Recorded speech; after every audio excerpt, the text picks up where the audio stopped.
Los asistentes queremos destacar pues que el doctor el doctor Antonio Palacios nos va a acompañar con un tema muy importante que es masas en cuello.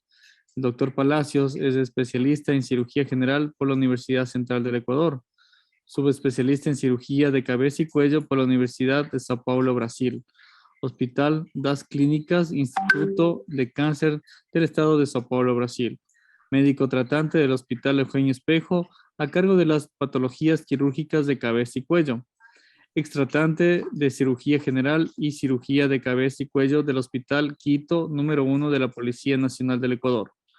Miembro extranjero de la Sociedad Brasileña de Cirugía de Cabeza y Cuello. Estimado doctor Antonio Palacios, es para nosotros un gusto contar con tan distinguido profesional en esta noche del Congreso. Esperamos pues cumplir con las expectativas de nuestros asistentes. Tiene usted la palabra y por ende pues le confirmaría que ya estamos visualizando su pantalla. Muchas gracias a ustedes por la invitación y por la presentación también. Bueno, en honor al tiempo vamos a comenzar. Yo les voy a hablar acerca, como usted mencionó, de un tema bastante interesante y me parece que bastante importante a nivel de atención incluso primaria, que son las masas cervicales o las masas en el cuello. Entonces, esta charla yo la he dividido en un glosario que va a contener introducción, un recuerdo anatómico, un diagnóstico diferencial, los tips para el abordaje de la atención inicial y por último las conclusiones. Entonces, como introducción, vamos a decir que el diagnóstico diferencial de las masas en el cuello es bastante amplio porque el cuello es un segmento del cuerpo que contiene varias estructuras, varios tipos de tejidos. Entonces, las masas tumorales pueden crecer de estos diferentes tejidos y dar diferentes masas. Entonces, es importante tener una idea clara, más o menos, como vamos a ver más adelante, en base al grupo etario o la presentación de estas masas, más o menos tener una idea de a qué nos estamos enfrentando para tomar conductas que sean adecuadas tanto en el diagnóstico, así para disminuir costos de atención, como en un manejo correcto. Entonces, a manera grosera o a manera general, las tres categorías que se dividen estas masas son congénitas, inflamatorias y neoplásicas. Entonces, hablando un poco del recuerdo anatómico, vamos a decir que el cuello es un conducto que está uniendo la cabeza con el tórax.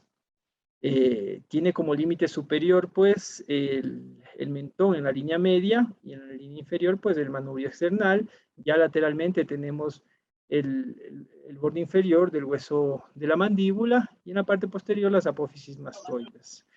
Igualmente lateralmente pues tenemos el límite superior de las clavículas y hacia la parte posterior pues tenemos las vértebras, ¿no? Las vértebras cervicales. Entonces como vemos el cuello contiene varias estructuras, ¿no? Tenemos músculos, vasos sanguíneos, tejido nervioso, tejido linfático.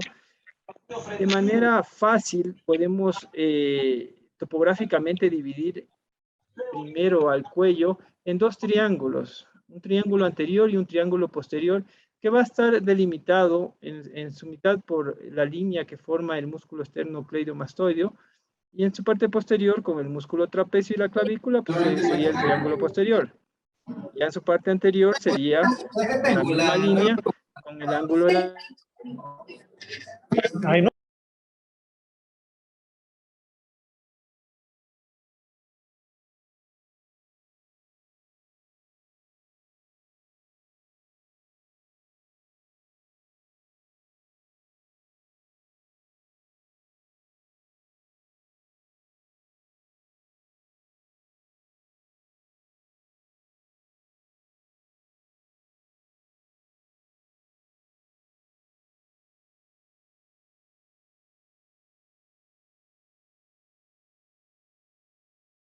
¿Ahí me están escuchando?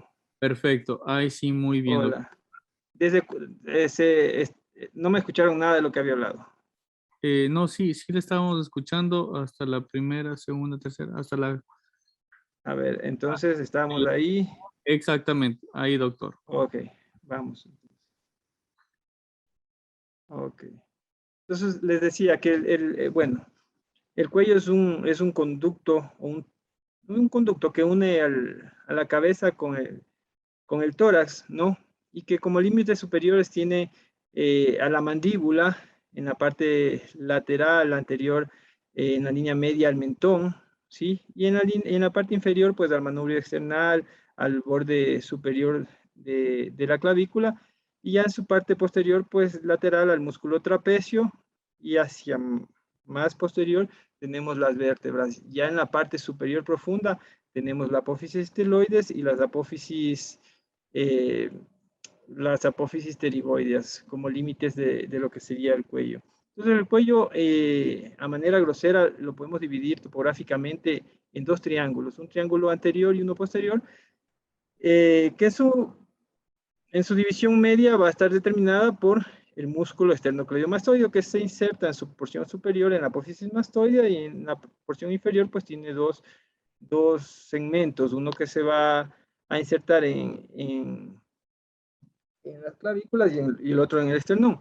En su parte posterior, pues el triángulo posterior, y en la parte anterior, delimitado por el borde de la mandíbula, el triángulo anterior. A su vez, este triángulo anterior se puede subdividir en otros triángulos, y esta subdivisión de triángulos nos va a facilitar el reconocimiento de cada topografía para llevarnos a pensar más o menos ante qué masa nos estamos enfrentando. Entonces, podemos ver que el triángulo anterior o podemos encontrar el triángulo submandibular que está delimitado por el límite inferior de lo que es la mandíbula, vientre posterior del digástrico y vientre anterior del digástrico. Este es el triángulo submandibular, y aquí, por ejemplo, encontramos la glándula submandibular, encontramos la vena facial, podemos encontrar porción del nervio hipogloso, el nervio lingual, por darles un ejemplo. Más inferior tenemos el triángulo vascular, el cual está delimitado por el límite inferior del vientre posterior del músculo digástrico, el límite anterior del músculo esternocleidomastoideo y los músculos pretiroideos. Entonces aquí lo que podemos encontrar son los vasos carotídeos, venas carotídeos, nervio vago. Más, ¿sí me están escuchando? Tal vez. Sí. Hola, ok. Anteriormente tenemos el triángulo anterior, el cual contiene estructuras como tráquea, laringe, tiroides, y en la parte submentoniana, delimitada por los dos vientres anteriores del digástrico y el hueso hioides, tenemos el triángulo submentoniano, como vemos en esta foto. Es una manera fácil de delimitarle topográficamente al cuello. Pero el cuello está envuelto por fascias. El cuello es un segmento del cuerpo que está delimitado una y otra estructura por unas fascias. Estas fascias, hagámonos la idea de cuando nosotros vemos en abdomen la aponeurosis. Es algo así como varias aponeurosis que envuelven los diferentes compartimentos, por decirlo así, del cuello. Estas fascias están bien compactas. Entonces, ¿cuál es la importancia de reconocer que el cuello está envuelto por estas fascias? Es porque cuando nosotros nos encontramos ante un absceso cervical o la presencia de infecciones cervicales, estas tienden a discurrir sobre las fascias. Y cuando un absceso cervical llega ya a la fascia del retrofaringia y puede llegar al espacio retrofaringio, está a un paso de llegar a un espacio que es el espacio que delimita con la fascia vertebral posterior, que se llama el danger space, y es por este espacio que las infecciones cervicales pueden llegar al mediastino y producir una mediastinitis que tiene una mortalidad del 40%. Entonces, esta es la importancia de la fascia. Por otro lado, cuando existen patologías neoplásicas malignas, y tenemos ganglios que tienen metástasis de enfermedades de cabeza y cuello, muchas veces la disección debe realizarse liberando fascias, sobre todo la fascia cervical profunda en su lámina superficial y parte de la profunda. Además, es importante reconocer que el cuello está bastante inervado, tiene fibras nerviosas simpáticas y parasimpáticas, sensitivas y motoras, como vemos en esta lámina. O sea, el cuello es una estructura realmente compleja. Asimismo, tiene vasos sanguíneos importantes. Y ya en la parte posterior, lo que nosotros le conocemos como nuca, pues es relativamente una anatomía un poco más sencilla que está básicamente determinada por tejido muscular, tejido nervioso, vascular y un poco de tejido adiposo, pero mucho más fácil de entenderlo que la parte anterior del cuello. Los nódulos linfáticos o ganglios, los cuales tienen entre sus funciones el filtrar células de origen inflamatorio, origen autoinmune, infecciosas y tumorales. Ahora ya vamos a entrar en materia, en el diagnóstico diferencial de las masas cervicales. Entonces, como les mencioné anteriormente, la manera más fácil de dividirla por etiología a estas masas, pues va a ser inflamatorias, congénitas y malignas. Entonces, las inflamatorias generalmente afectan a los niños y jóvenes, menos de 16 años. Ya cuando tenemos un grupo etario entre 16 a 40 años, pues podemos tener cualquiera de los tipos. Entonces ahí tenemos un poco que hacer una historia clínica un poco más laboriosa, porque pueden ser congénitas, inflamatorias o malignas. Ya cuando tenemos un paciente que pasa los 40 años de edad y nos enfrentamos a una masa cervical, nosotros debemos pensar que esa masa es maligna hasta realmente demostrar lo contrario. En cuanto a la etiología por el patrón de crecimiento, podemos dividirlas también así, nos puede más o menos guiar este tipo de pensamiento, ¿no? Si tenemos una masa que tiene muchos años de evolución y que no ha demostrado signos de agresividad, probablemente tenemos una masa que es de origen benigno. Si tenemos una masa que crece rápido, o puede ser un proceso infeccioso, o podemos estarnos enfrentando a un cáncer. Y si son masas fluctuantes, ¿qué quiere decir fluctuantes? Que crecen, disminuyen de tamaño, probablemente nos estamos enfrentando a masas de origen congénito, como los quistes de las hendiduras bronquiales. Podemos dividirlos también la etiología o pensar en la etiología, depende del tejido embriológico del cual se desarrollan estas masas. Pueden ser de origen epitelial, mesenquimatosas, hematológicas, germinativas o neuroendocrinas. Ahora, entrando ya en detalle en cada una de ellas, vamos a comenzar con las masas congénitas. Estas usualmente ya se presentan desde el nacimiento y son son las masas de origen no inflamatoria más comunes en edades tempranas. Sin embargo, el que estas masas sean de origen congénito no quiere decir que no se pueden presentar en la edad adulta. Puede ser que el paciente o la persona tuvo esta masa desde el nacimiento, pero se expresó ya en una edad adulta.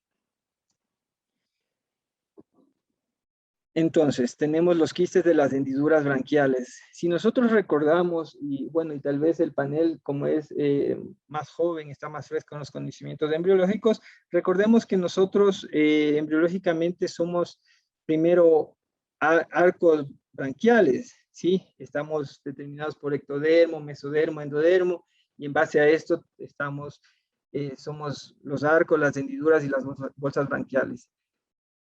Más o menos entre la cuarta y sexta semana, estos arcos tienden a fusionarse.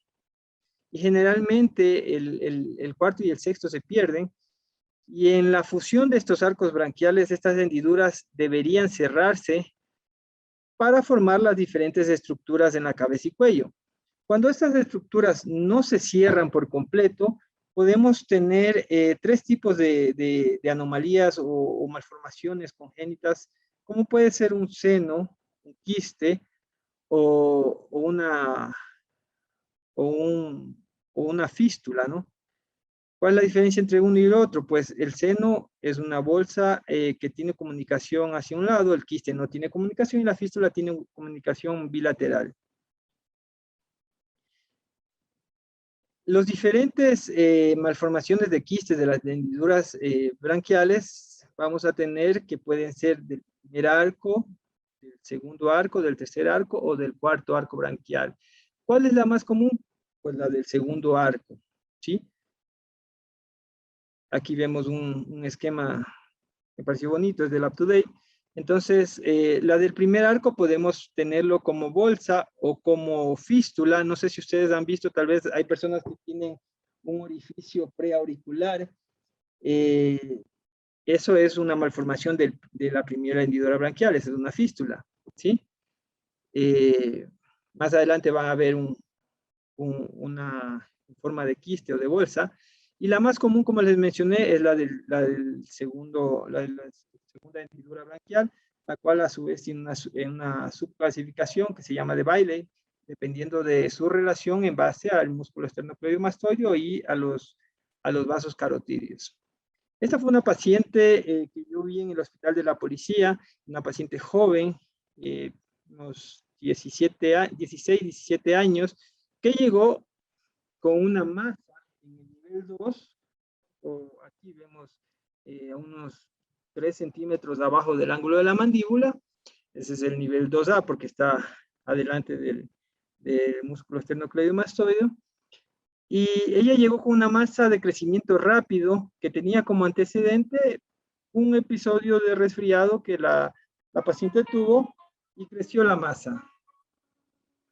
Entonces, al examen físico ya tuvimos la sospecha por la edad, la forma de presentación, el antecedente, y en la tomografía podemos observar que es una masa quística bien delimitada que se encuentra medial al músculo externo cleidomastoideo.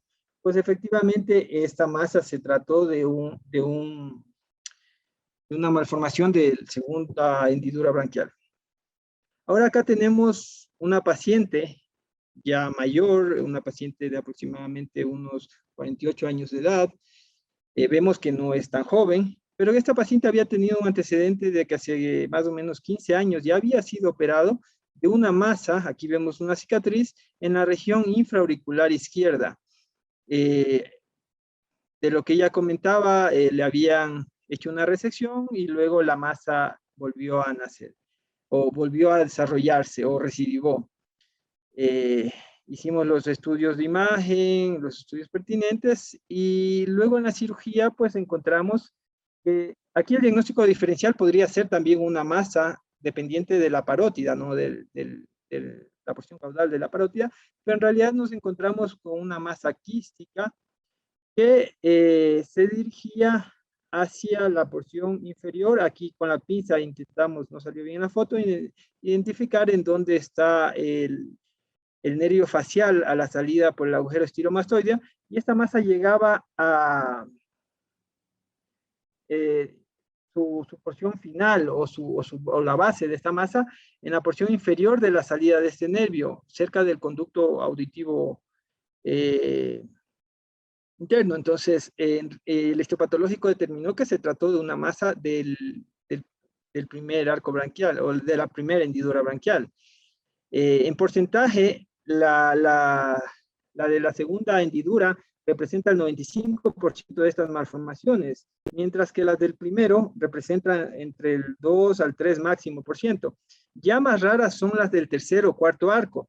Esta es una paciente de 24 años de edad que llegó al hospital Eugenio Espejo con un cuadro bien agudo de insuficiencia respiratoria, de estridor. Ella menciona que días previos había tenido un cuadro gripal y fue al tendedero, tuvo un movimiento brusco de agacharse y sintió una masa que le creció en el cuello, que le comprimía la vía aérea y acudió por emergencia al hospital. Aquí vamos a ver cómo en la tomografía observamos que empieza a aparecer una masa en el lado derecho que empieza a desviar y a comprimir la vía aérea, tanto que en un segmento prácticamente la oblitera. Entonces, a ella tuvimos que operarle de emergencia. La intubación fue guiada por fibroscopía, ¿no? Vemos cómo aquí ya, esto es dentro de la tráquea, la mucosa, vemos cómo está casi colapsada la luz traqueal. Pero como era una masa que no infiltraba, sino que obliteraba porque hacía compresión extrínseca, pues se pudo hacer la intubación y la masa se resecó sin problema. En realidad se trató de una malformación de la cuarta hendidura branquial, un caso bien, no es muy común, raro. La paciente está en buenas condiciones, hablando perfectamente y bueno, resuelto el caso sin problemas, gracias a Dios. El quiste del conducto tirogloso. Esta malformación es, se menciona que aproximadamente hasta el 17% de las personas podrían tener un remanente del quiste tirogloso. ¿Qué es el quiste del conducto tirogloso? Bueno, embriológicamente, nuestra tiroides, que al final se debería quedar entre el segundo a tercer anillo traqueal, fija en la tráquea, empieza a descender desde la quinta semana, empieza a descender desde el foramen ciego en la base de la lengua. En este descenso, que lo hace verticalmente cuando el embrión empieza a distenderse, por decirlo así, también se empieza a cerrar de lateral hacia medial. En este cierre de lateral hacia medial, este trayecto se debería obliterar o cerrar.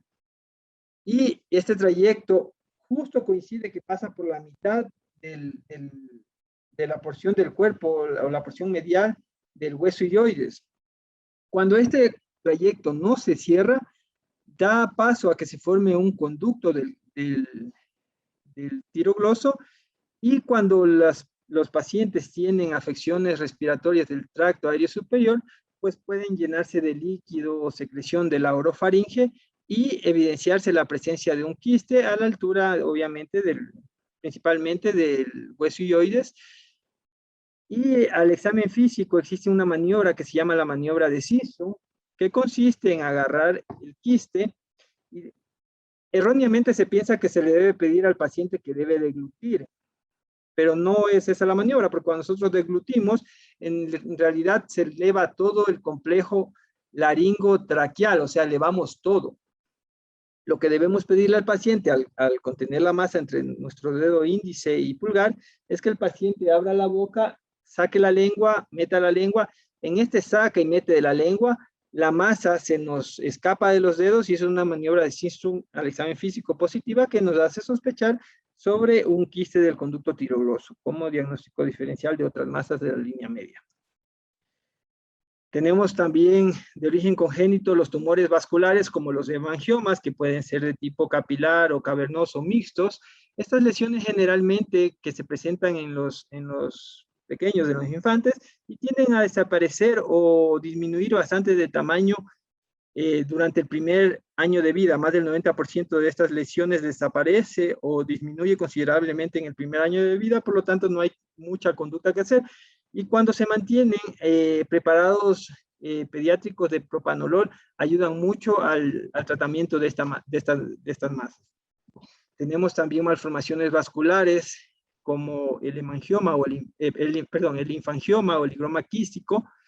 Estas masas, que en realidad son dilataciones quísticas del tejido linfoideo, se presentan generalmente a nivel de lo que sería el nivel 5, cervical o supraclavicular, pero no quiere decir que no se pueden presentar en otros sitios del cuello. Por decir, yo tuve una paciente que se presentó a nivel submandibular y otra que se presentó a nivel de lo que son de los niveles cervicales del nivel 3.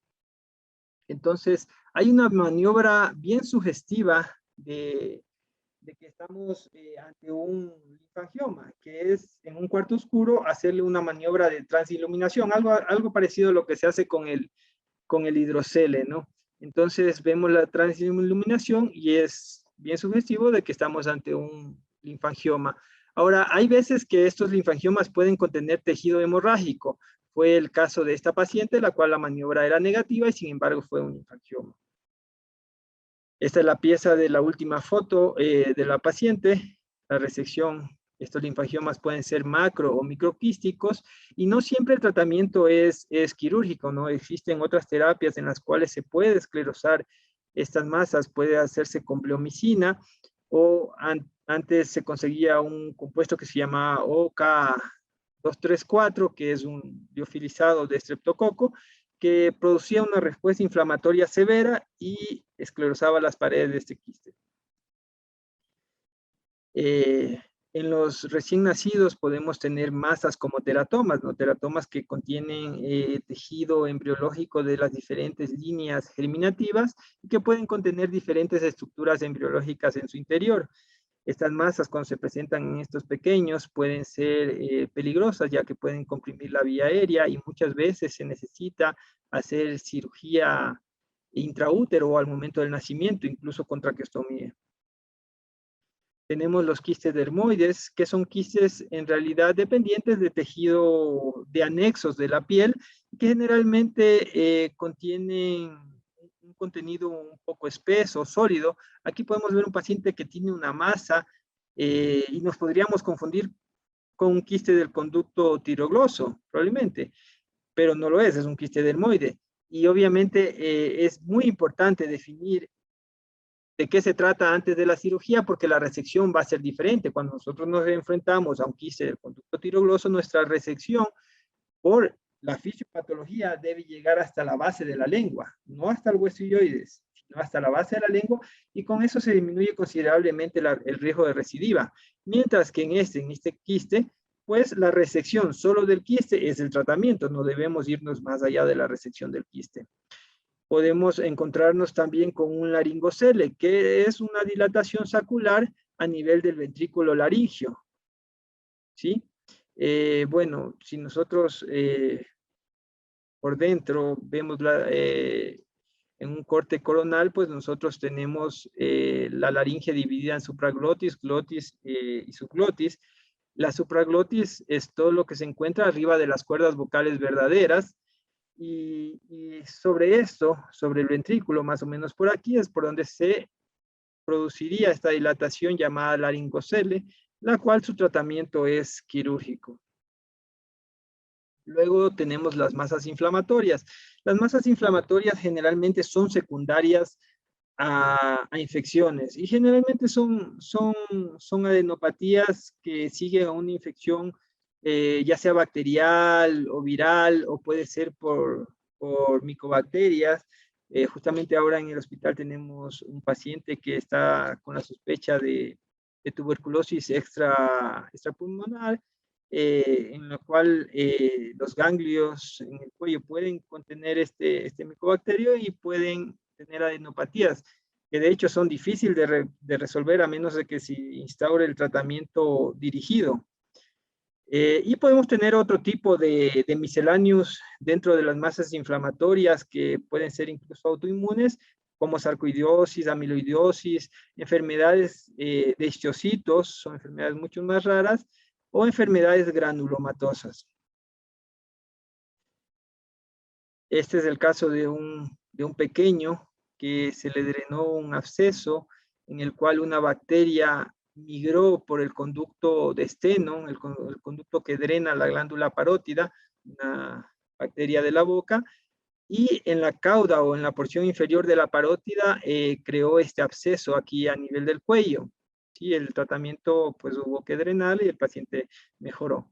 Este es un paciente ya adulto, es un paciente de 59 años que llega a la emergencia por un cuadro caracterizado por fiebre, dolor, malestar general. Se ve aquí una piel tumefacta, ¿sí? Y en la tomografía de este paciente se evidenció la colección. Ojo, cuando los pacientes tienen más de 40 años, nosotros primero, antes de realizar cualquier procedimiento que implique una cirugía, debemos descartar malignidad, porque si en este paciente en realidad se hubiese tratado de una adenopatía que se abscedó, un ganglio que se abscedó, pero que tenía malignidad, al nosotros cortar eso y cortar el ganglio, cambiamos el estadiaje y desfavorecemos el pronóstico y la sobrevida de ese paciente. En este caso en particular, pues sí se trató de un absceso, probablemente una celulitis que migró a planos profundos por probablemente por estafilococos.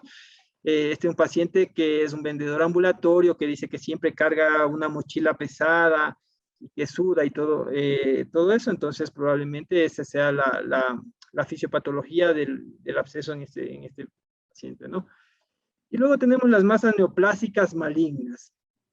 El representante, el carcinoma espinocelular o epidermoide. Entonces, Yatin Shah en 1990 hace una descripción del padrón de drenaje de los tumores del tracto aéreo digestivo en cuanto a los tumores epidermoides, ¿sí? Y él en base a la división de los niveles cervicales, ¿sí? Nivel 1A, 1B, 2A, 2B, 3, 4, 5 y 6. Él determina más o menos cuáles son los niveles que pudiera ir el cáncer hacia los ganglios para determinar cuándo un paciente se beneficiaría de una disección electiva o una disección terapéutica, dependiendo sea el caso. Y aquí se ve como en la cavidad oral los principales niveles acometidos en las metástasis cervicales fueron el nivel 1, 2 y 3 en la disección cuando fue tanto electiva como terapéutica. ¿Cuál es la diferencia de electiva con terapéutica en estas disecciones?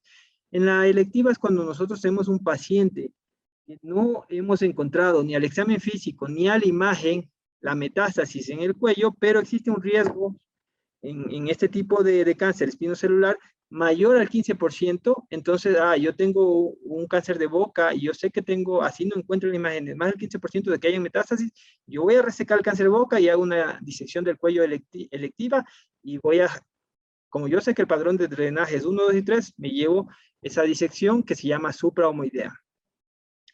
La orofaringe, en cambio, demostró que los niveles acometidos eran el 2, 3, 4, la hipofaringe el 2, 3 y 4 también, y la laringe el 2, 3 y 4 generalmente, pudiendo también acometer en número no despreciable el nivel 1. Ahora, es importante cuando nosotros tenemos una metástasis o muchos de estos tumores de cabeza y cuello representados por el carcinoma espinocelular se presentan como masas cervicales, masas en cuello. Y en un paciente que tiene más de 40 años, nosotros debemos pensar que el probable sitio primario está o dentro de la boca o en la orofaringe o en la hipofaringe o en la laringe. Por lo tanto, estos pacientes deben ser bien examinados. Y sobre todo, si estos pacientes son fumadores activos, fumadores crónicos, o también puede existir una variante que se presenta incluso en personas más jóvenes que puede ser dada por el virus del papiloma humano. Entonces, aquí vemos un paciente que en la tomografía tiene una masa cervical lateral en donde se ve un aumento del volumen ganglionar y una necrosis central. Entonces, lo más probable es que estemos ante un carcinoma espinocelular. De la misma forma, aquí vemos una gran masa entre la cabeza y el cuello y vemos al examen oral una lesión a nivel de trígono retromolar ulcerada que está fácilmente biopsiable y que probablemente nos dé el diagnóstico. Podemos tener otras masas neoplásicas como el linfoma, ¿no? El linfoma, que es un cáncer de los ganglios linfáticos, en el cabeza y cuello generalmente está determinado por linfoma tipo Hodgkin, aunque en la cabeza y cuello también nosotros tenemos el anillo de Goldeyer, que está conformado por amígdalas y nasofaringes, adenoides, que pudiera contener el tipo de linfoma, generalmente el no Hodgkin, y cuando nosotros sospechamos en un linfoma, nuestro tratamiento no va a ser quirúrgico.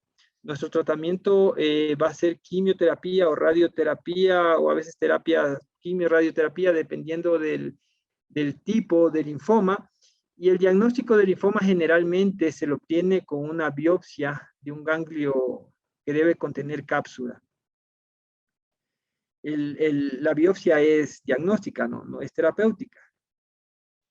Podemos tener masas neoplásicas de glándula salivar, como vemos este paciente, en el cual tenemos de la porción inferior de la parótida, o en este otro paciente que tenemos de la glándula submandibular.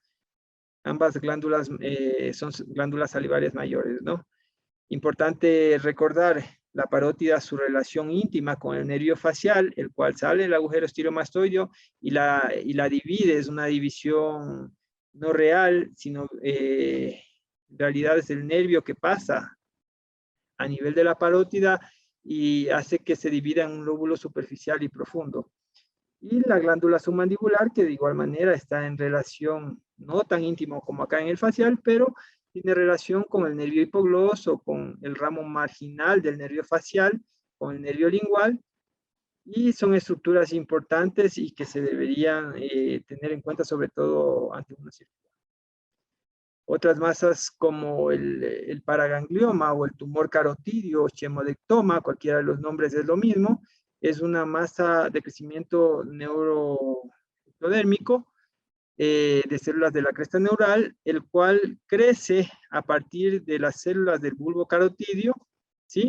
Es un tumor generalmente benigno, pocas veces es maligno y realmente el diagnóstico de malignidad es difícil, a menos de que en la disección se haya conseguido sacar ganglios y esos ganglios tengan metástasis de paragangliomas, sino incluso con la pieza es súper difícil determinar que un paraganglioma sea maligno, ventajosamente es raro que sea maligno. Entonces es un tumor que crece entre las dos carótidas, ¿no? La carótida común viene y se divide en carótida externa y carótida interna. La carótida externa es la única que da ramas en el cuello, la carótida externa no lo da.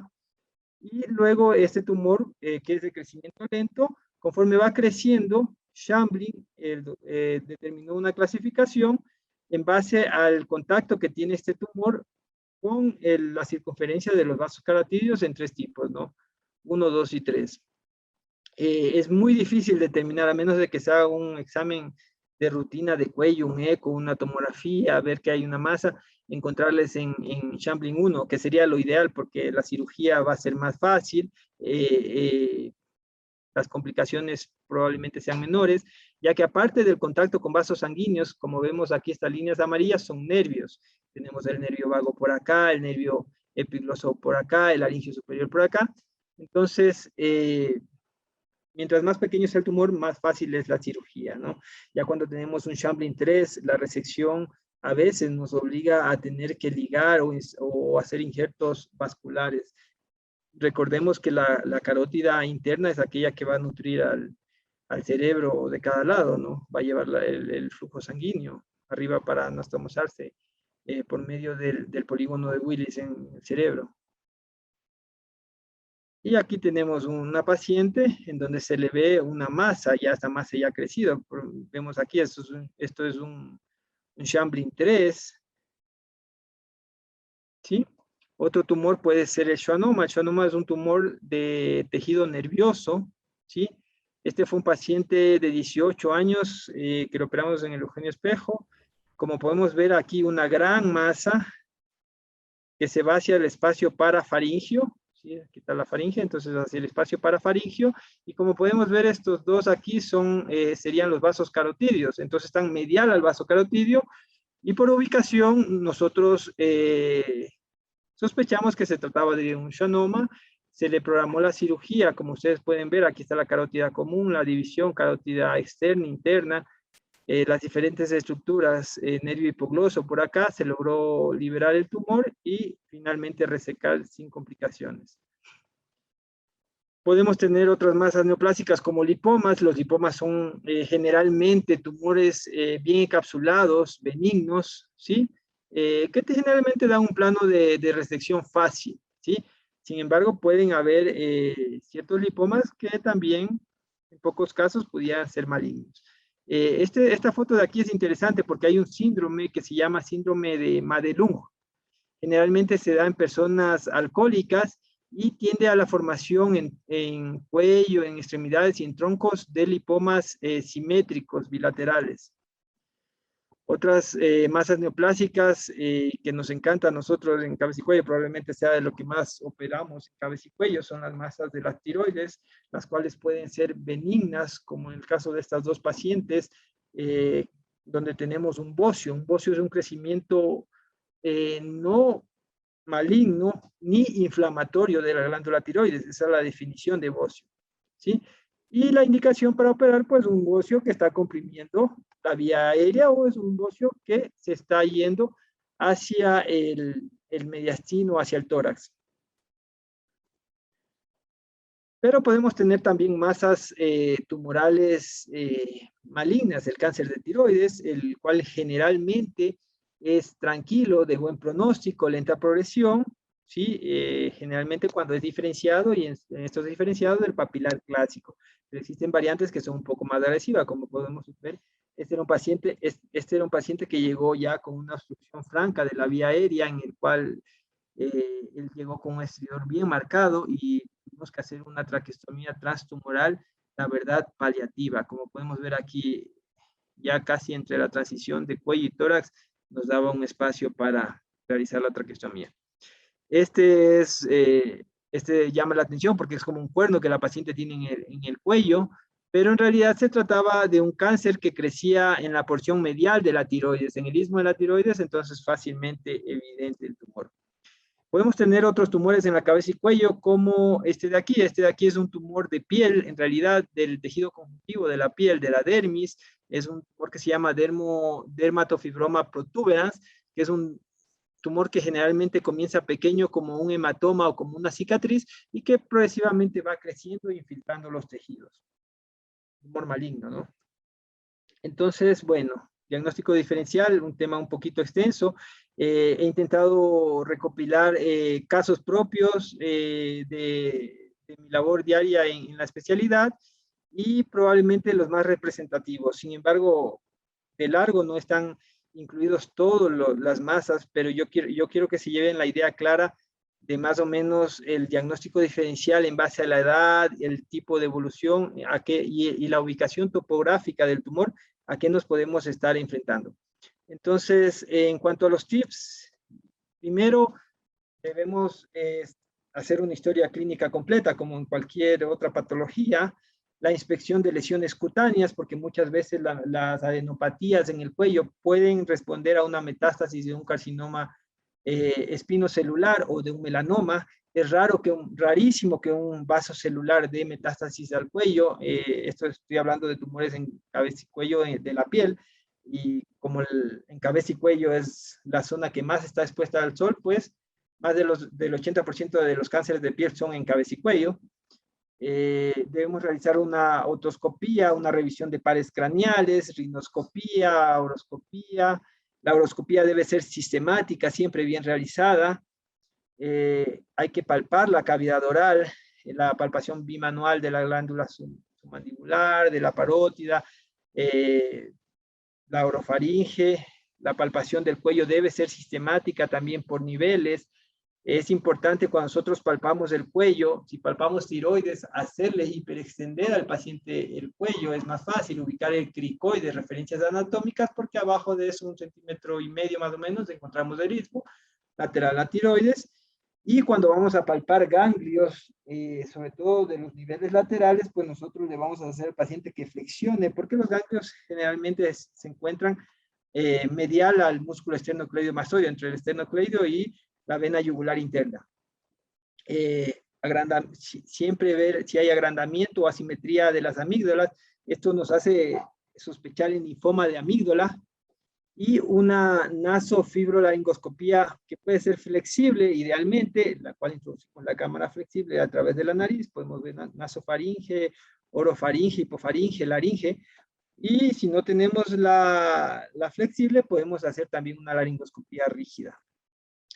Aquí más o menos lo que ya les mencioné. Y luego de que ya hicimos una historia clínica completa, probablemente descartamos enfermedades inflamatorias, hicimos pruebas serológicas, sobre todo en pacientes jóvenes, para descartar enfermedades infecciosas. Ya debemos pensar, si no tenemos hasta ahí el diagnóstico, en realizar una biopsia. Y aquí tenemos varios tipos de biopsia. Podemos hacer una biopsia que se llama por punción con aguja fina, o una biopsia por aspiración con aguja fina, PAFI o BAFI, ¿sí? O podemos realizar una biopsia core, que también es conocida como biopsia por aguja True-Cut, o aguja gruesa, o una biopsia abierta. Entonces, la PAFI es la punción con aguja fina, generalmente es la que menos riesgo de todo da, ¿sí? Ese es un estudio de biopsia para citología. Ya la biopsia core y la biopsia abierta son estudios de histopatología, y la biopsia core ya aumenta un poco el riesgo de sangrado, ¿sí? Y la biopsia abierta debería ser la última conducta en tomar en el algoritmo diagnóstico de las masas cervicales, y obviamente tiene complicaciones como una cicatriz, lesión de nervios o un sangrado, ¿no? O complicaciones con la anestesia, porque la biopsia core y la PAC se pueden hacer sin anestesia. Cuando yo empecé la especialidad se tenía mucho miedo al asunto de la biopsia core, porque había cierto mito de que la biopsia core podría aumentar el riesgo de ciertas complicaciones. Y en realidad puede ser así siempre y cuando el imagenólogo que va a realizar no tenga una familiaridad con la anatomía de las diferentes estructuras en cabeza y cuello. Porque, ¿qué pasa? La biopsia con aguja fina es como una aguja de inyección que va a obtener células. La biopsia por aguja gruesa es un catéter que va a obtener un pedazo de tejido a través de la aguja. Sin embargo, hay diferentes estudios que hablan bastante bien y a favor de la biopsia core, ya sea incluso en temas como linfomas. Aquí en la guía de ASCO son las guías americanas en el tratamiento del cáncer, incluso en carcinoma espinocelular en primario desconocido, ellos utilizan la biopsia core. Muchas veces en este tema del espinocelular se tiene miedo por el tema de implantar tumor. Sin embargo, en esta guía, pues un poco intentan desmentir o desmitificar ese asunto. En el tema de tiroides, nosotros cuando leemos las guías, pues lo que nos dice, tenemos un nódulo sospechoso de cáncer de tiroides o un nódulo que a la ecografía está sospechoso, debemos realizar en base a las diferentes escalas de imagen, ya sea la de la ATA, el TIRAS, que es la más actualizada actualmente. En el país tenemos una nueva que se validó, que es la del doctor Glenn Mena, el Alpha Score, que utiliza la histografía, etcétera. Bueno, tenemos que cuando tenemos la indicación, tanto por el eco como por tamaño, debemos investigar un nódulo tiroideo, realizamos una punción por aguja fina. Esta punción por aguja fina se manda al patólogo y él nos da un Bethesda. Bethesda nos clasifica el riesgo de malignidad de ese nódulo, pero en el Bethesda tenemos unos sitios sombríos, por decirlo así, el Bethesda 3, Bethesda 4, que nos dan un riesgo no muy alto de cáncer, pero nos dan un riesgo de cáncer. Entonces el paciente queda ansioso.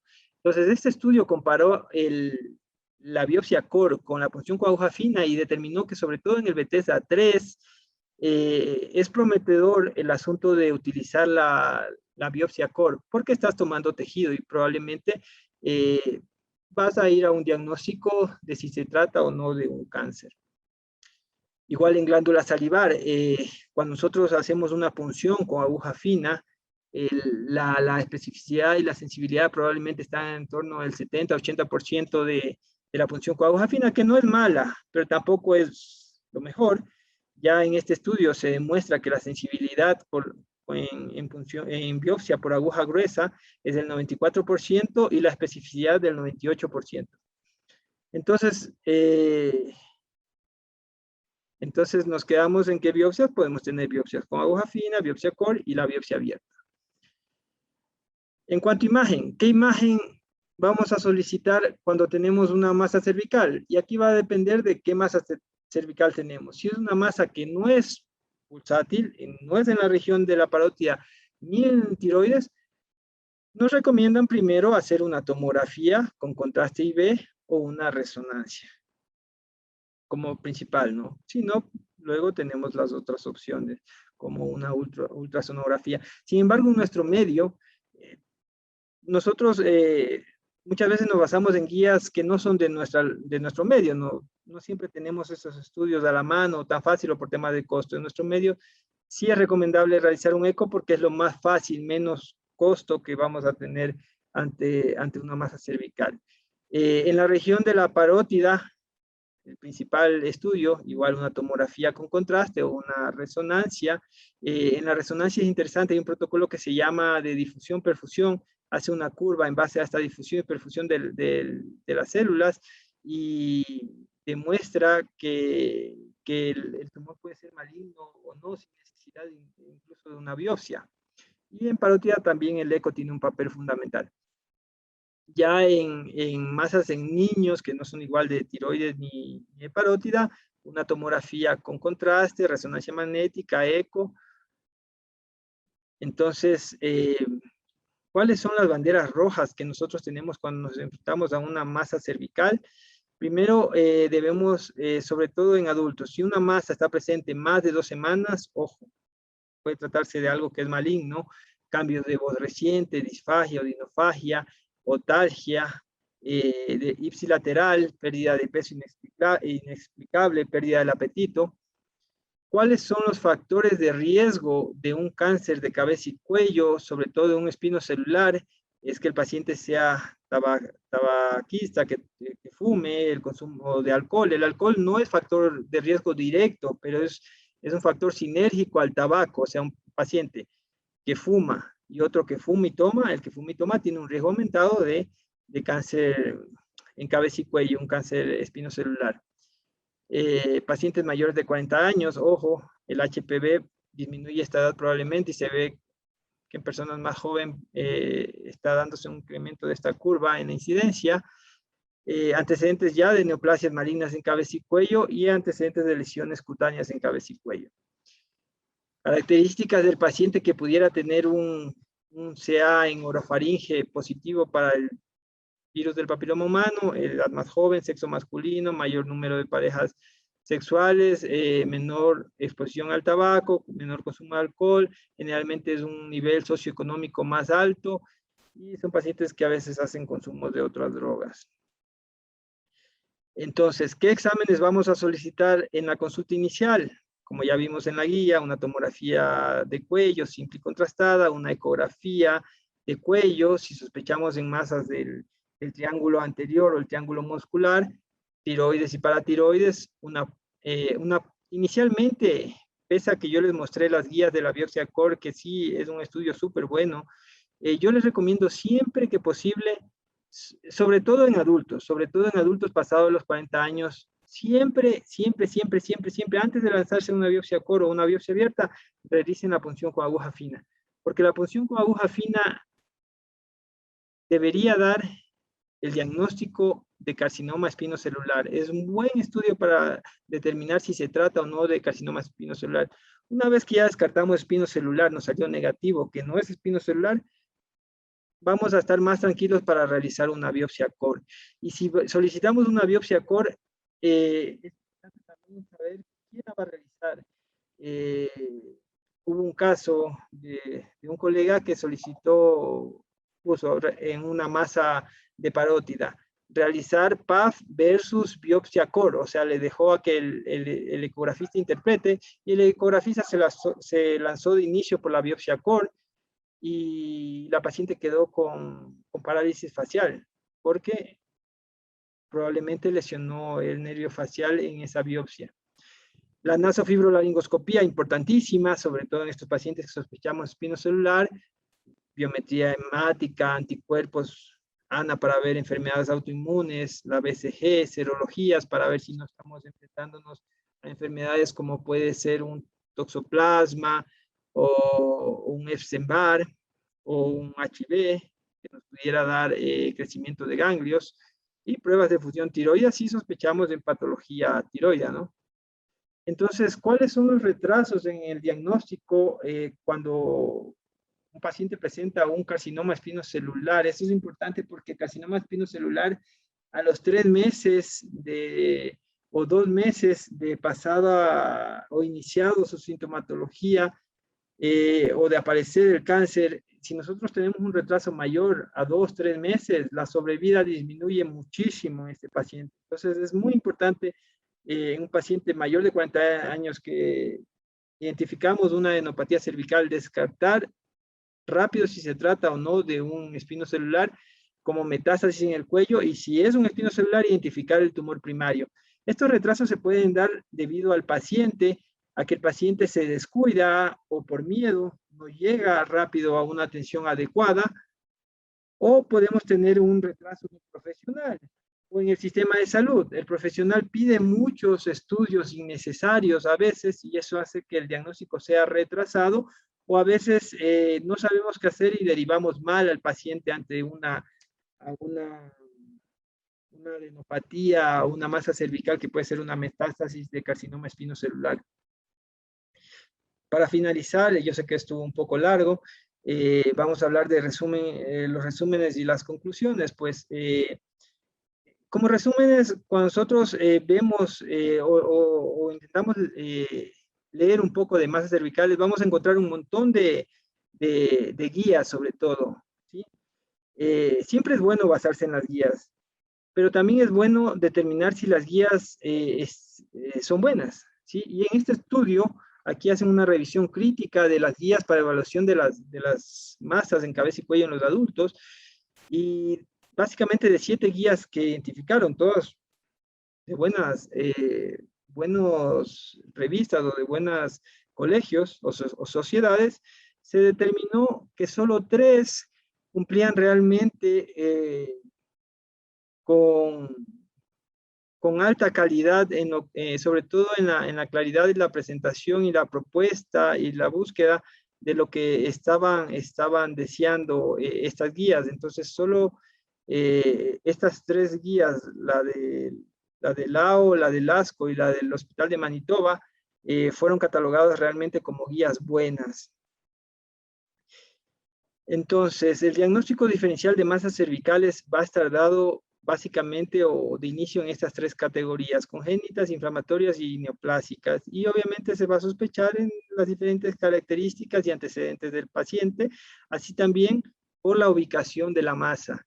Las masas congénitas, si bien son de edades tempranas, jóvenes o niños, pueden presentarse también, haber estado latentes ahí y presentarse en la edad adulta.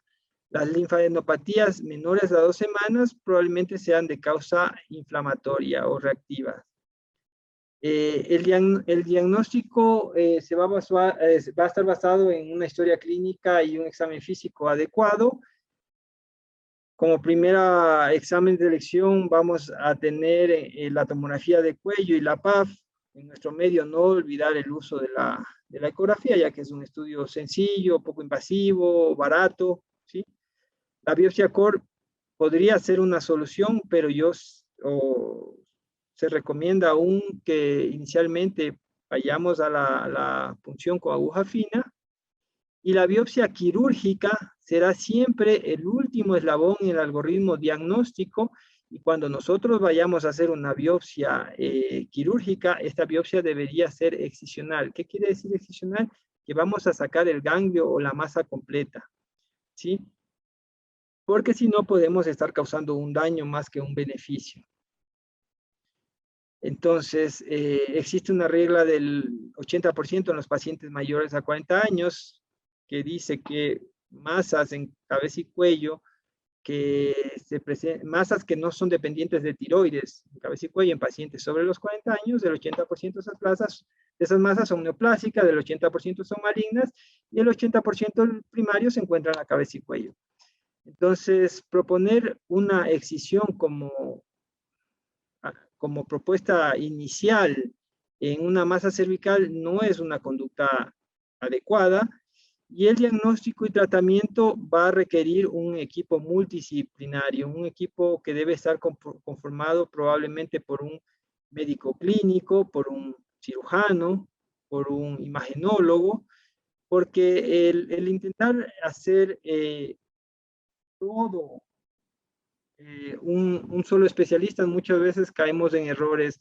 Yo pienso que todas las conductas siempre deberían ser multidisciplinarias, y el que se va a favorecer es el paciente. Ese es un error que tenemos los médicos mucho, y aquí en el país bastante, de que queremos brillar, queremos ser la estrellita, y realmente eso no va en pro de la salud del paciente. Debemos siempre trabajar en equipo, y a la final es eso, el que se beneficia es el paciente. Yo les quiero agradecer y pedir disculpas si la charla estuvo bastante larga, pero realmente es un tema amplio. Espero haya sido del agrado. No sé si tienen preguntas.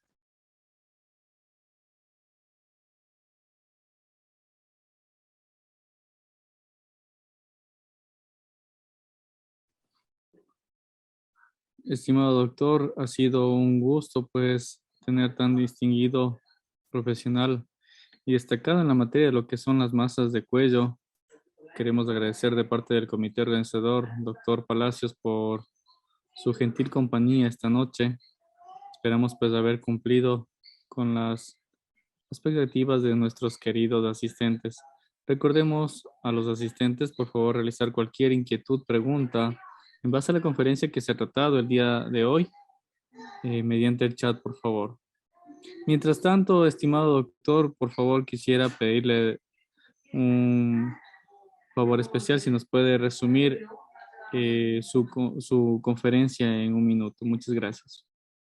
Bueno, básicamente que las masas cervicales, el diagnóstico o el pensar el diagnóstico va a estar determinado por la edad, la localización y el tipo de presentación de esta. Edad, menor de 16 años, 16 a 40 años, mayor de 40 años.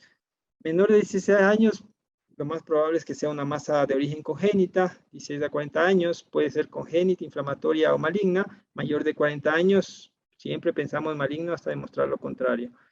En el algoritmo inicial, dependiendo de la edad que estamos sospechando, pues si pensamos que es una masa de origen infecciosa en un grupo de 16 a 40 años, me pongo, entonces probablemente vamos a descartar primero las enfermedades inflamatorias infecciosas, vamos a solicitar serologías.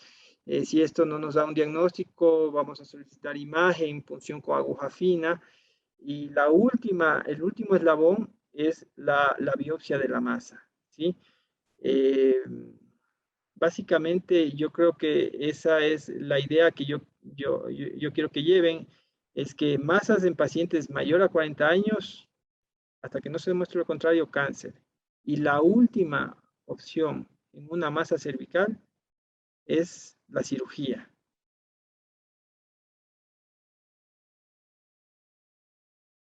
Yo creo que ese sería el resumen o el abstracto de esta presentación en realidad. Bien, pues estimado doctor Palacios nos ha dado una clara idea de lo que es el procedimiento de poder nosotros interactuar en una presentación de este tema de la masa de cuello. Tomemos en cuenta algo muy importante, doctor, si nos puede pues indicar, tenemos conocimiento de que no es lo mismo tratar eh, una persona adulta que una persona como un niño, ¿no? Ya que son diferentes procedimientos, si nos puede por favor indicar. Sí, a ver, por eso digo, dependiendo tenemos un niño, nosotros sospechamos de una enfermedad de masa cervical congénita. Entonces, las principales, si es niño en la línea media, probablemente sea un quiste del conducto tirogloso. El tratamiento es quirúrgico. En la actualidad, el tratamiento es quirúrgico, es la cirugía de Sistrom, consiste en resecar toda la masa hasta la base de la lengua, o sea, la masa y el trayecto. Ahora, si son masas laterales, probablemente sea una masa dependiente de las hendiduras branquiales, que también es quirúrgico y en el cual se retira el quiste y generalmente tiene un trayecto. En el caso de la masa de la segunda hendidura, generalmente esa masa tiene un trayecto, uno tiene que llegar lo más alto posible porque esa masa generalmente se nutre o se comunica con la pared lateral de la orofaringe, ¿sí? En el caso que yo les presenté, esta persona de 24 años que tenía de la cuarta hendidura, ella tenía una masa que llegaba hasta la hipofaringe. Entonces, si uno reseca lejos de ese origen, tiene más riesgo de que la masa le recidive. Ahora, en una persona adulta, tenemos que descartar que sea cáncer. Ya descartamos que sea cáncer, que sea una metástasis escamo celular. Ahí vamos y resecamos la masa dependiendo de lo que se trate, llámese un schwannoma, un paraganglioma, un lipoma. que son masas que se pueden presentar también en edades adultas, ¿sí? Ojo, el cuello es una estructura, es un segmento del cuerpo bien complejo, bien complejo. Tenemos muchos nervios y tenemos pares craneales que son muy importantes, tanto en la parte motor como sensitiva. Por eso que no es tan recomendable entrar a hacer procedimientos si no se conoce una anatomía bien exhaustiva del cuello, porque podemos resecar una masa, pero podemos causarle un déficit de nervios bien importante al paciente, ¿sí? Un ejemplo, aquí, unos 2 a 3 centímetros debajo de la mandíbula, viene un ramo del nervio facial que hace como una maca y entra en este músculo, el depresor del labio, y sirve para nuestra continencia oral. Entonces, parece que no fuera mucho, pero la lesión de ese nervio es algo bien feo para el paciente. Tenemos acá en nivel 2 el nervio, el espinal, el par craneal 11, y así, el vago, el nervio vago, que es el que da la rama en el cuello del laringio superior, laringe inferior, que tiene que ver con la laringe. Entonces, yo la recomendación también que daría es que no nos metamos a hacer procedimientos en masa de cuello si no tenemos un buen conocimiento de la anatomía. Eh, Eso, no sé si eso... Claramente, estimados asistentes, pues este tema muy importante de la masa de cuello lo ha abarcado un profesional destacado y a la vez pues queremos agradecer, estimado doctor Antonio Palacios, por habernos compartido sus conocimientos y de esa manera esperamos pues haber cumplido nuestro propósito de actualizar nuestros conocimientos, su conocimiento con nuestros queridos asistentes. Muchísimas gracias una vez más por su gentil compañía. Estamos encantados, pues, una vez más de recibirle en futuros eventos. Muchísimas gracias. Un fuerte abrazo, doctor. Igual un abrazo, gracias a ustedes por la invitación.